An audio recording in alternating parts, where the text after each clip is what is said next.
are original, but the stained glass is not, because I used to play baseball inside. So that's obviously something that needed to change. Either that or the windows. And there was a bowling alley in the basement, and a few theaters and a bunch of meeting rooms and a pub. There were several pubs in addition to the restaurant. And one interesting thing about the Athenaeum is the hallways are known as neutral hallways, so that during a break in meetings with people, you could go into the hallway and not have to worry about people coming after you because of something you said. And that was specifically designed in the blueprints, and I thought that was really interesting to kind of keep the cordial atmosphere going. So since 1898, when it was first completed, it has gone through several decades of use and somewhat of abuse, as is to be expected with an aging organization like the Turners. So in 1974, there was a drive to put it on the National Register of Historic Places, and that was completed, and over the years there have been 3 entries of the same building. I think they're the different wings. I haven't looked at the entry myself, but they're there. And the Rathskeller has a bust of Friedrich Jahn, who was the founder of the Turners, in the bar up above, on top of the bar. And this portrait, painting, rendering, whatever you want to call it, is available for viewing either in the Rathskeller. It's prominently displayed over one of the tables, or over in the Historical Society, which is where I got a copy of it. And it's really magnificent to see it in person, because the colors just still jump out at you after 112 years. The Turners are still around, though they are an aging organization, but they are a part of the German American Heritage Society in Indiana, and they publish a lot of the German books that have come out.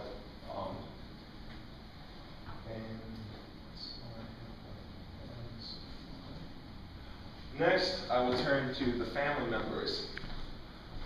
The first Vonnegut to come to Indianapolis was Clemens Vonnegut Sr. He was born in 1824 in Munster, and he came under the employment of a Dutch ribbon-selling firm, which is kind of cool, I think. He would travel all throughout Europe to Austria, Hungary, France, the Netherlands, Belgium, and various German states. But in 1851, he was sent to New York as a commis voyager, which was trying to sell as many commissions as he could for this firm.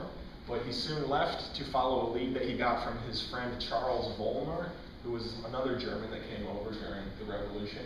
And Charles invited him to Indianapolis for the founding of a hardware store that they originally called Vonnegut. No, it was Vollmer and Vonnegut. I got the names mixed up. But later in 1851, Charles Vollmer left for the Wild West, never to be seen again. And Clemens assumed all responsibility in the hardware store. And he was the president, I guess, of the store for quite a long time. He retired in 1898, but he was still active in the store's running through his sons. And he was also a member of the Indianapolis School Board, like I said earlier, and he actually had a school named after him. The Ninth Ward School back in 1909 was named the Clemens Vonnegut School, and it has since closed down, unfortunately, so I was not able to visit that.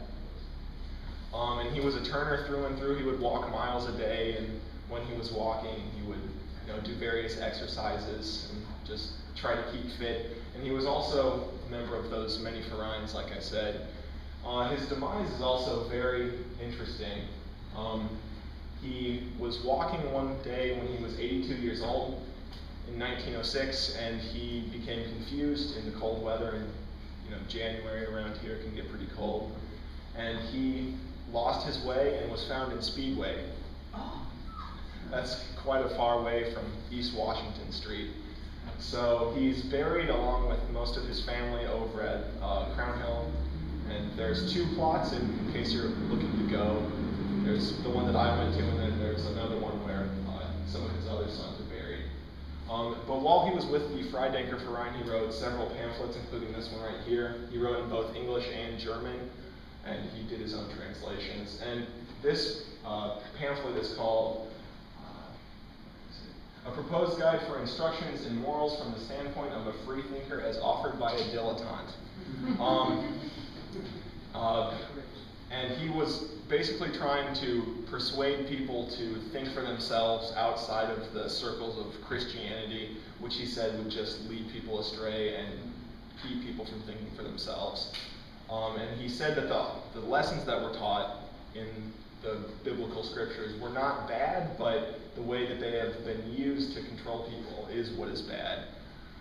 So that's kind of his lasting effect that you can still see kind of in some of Kurt's work. The anti-clerical theme is still very much present in his literature. And he had 4 sons. George was the youngest, Franklin, and then Bernard and Clemens Jr. He named Clemens Jr. and Bernard after German saints, and Franklin and George after American saints. So he really liked his American history and the values that they stood for. But his 3 sons, Clemens, Franklin, and George, were always active in the running of the hardware store. But at the end of his career, Clemens Jr. was a manager for the Indianapolis casket company, which I thought was interesting. I saw a caricature of him around the turn of the century that had him on top of a casket. It was very strange. But his son Bernard was never really interested in doing any of the hardware store dealings. And it says here on this quote that the family legend is that Bernard Vonnegut, when a boy, was working with his brothers in the family hardware store, and he began to weep. When asked what the trouble was, he said that he didn't want to work in the store. He wanted to be an artist instead. So his father, thinking that you need to find a profession that'll actually make you money when you were being an artist, decided to send him off to MIT for architecture.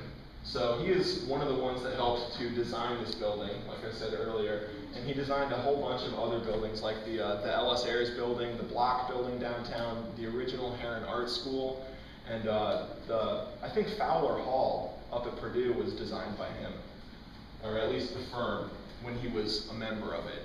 And after he went to MIT, he went to the Polytechnic Institute in Hanover, and then he had an internship, or an apprenticeship in New York, under a large firm there. And when he got back, he partnered with one of his old friends, Arthur Bone, and they started the firm Vonnegut and Bone in 1888. He was the first licensed architect in Indianapolis. So that's another claim to fame for the family. And he, like I said, designed several of the landmarks, but he died quite young. He was 53 when he died in 1908. And it took 2 years before another Vonnegut would appear in the Vonnegut Hardware, not Vonnegut Hardware, but the Vonnegut and Bone Architecture Company. And that was his son, Kurt Jr. This is the only known photo, or only published photo, and the original is available for viewing over in the reading room. So when I'm done here, you can go and check that out at your leisure. And he was the oldest child of Bernard Vonnegut, and he lived from 1888 to 1955. Sorry.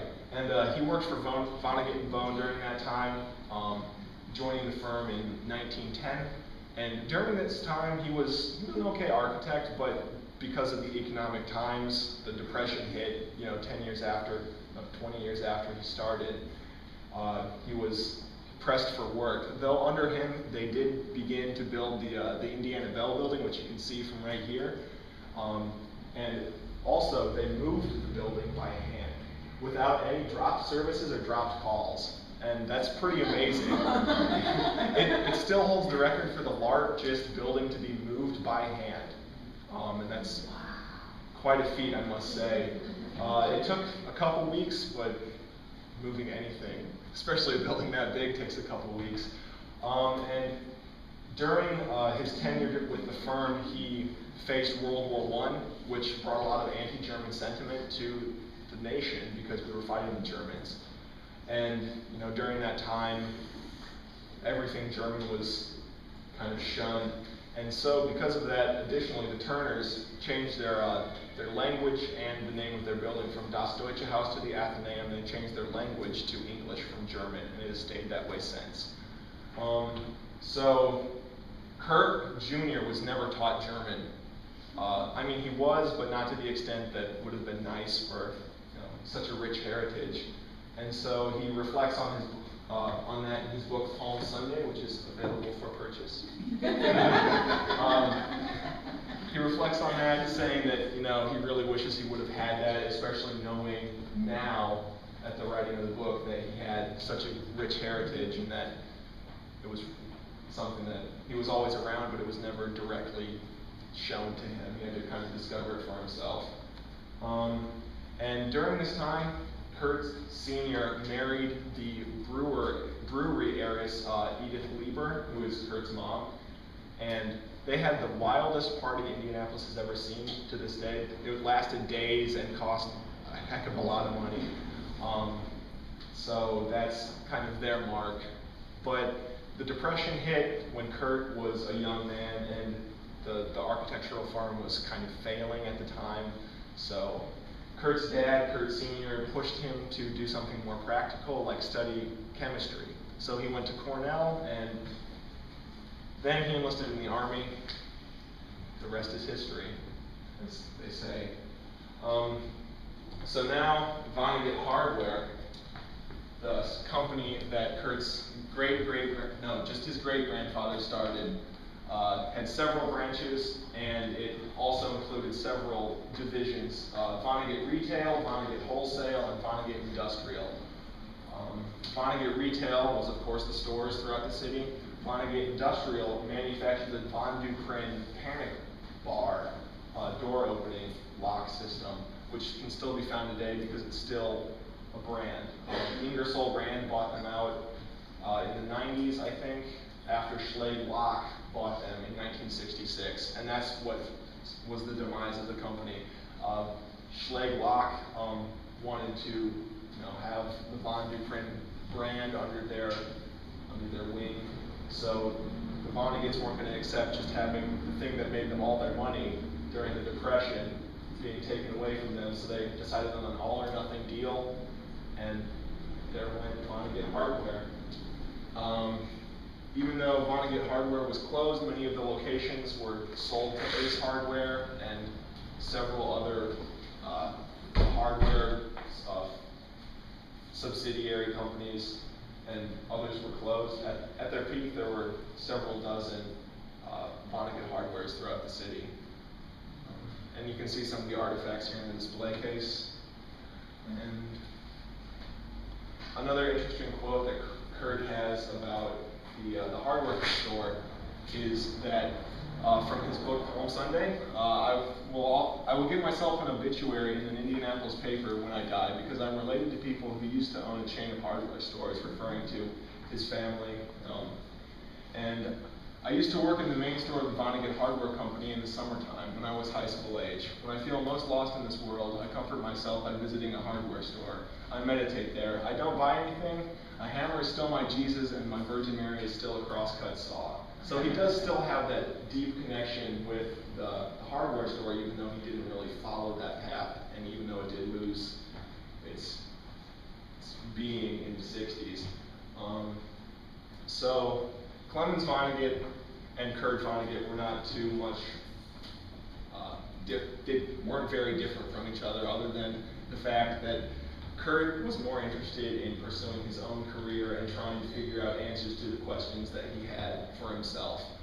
Clemens Vonnegut was trying to be a family man and to create a very stable life for his family and recreate the atmosphere that he had when he was in Germany.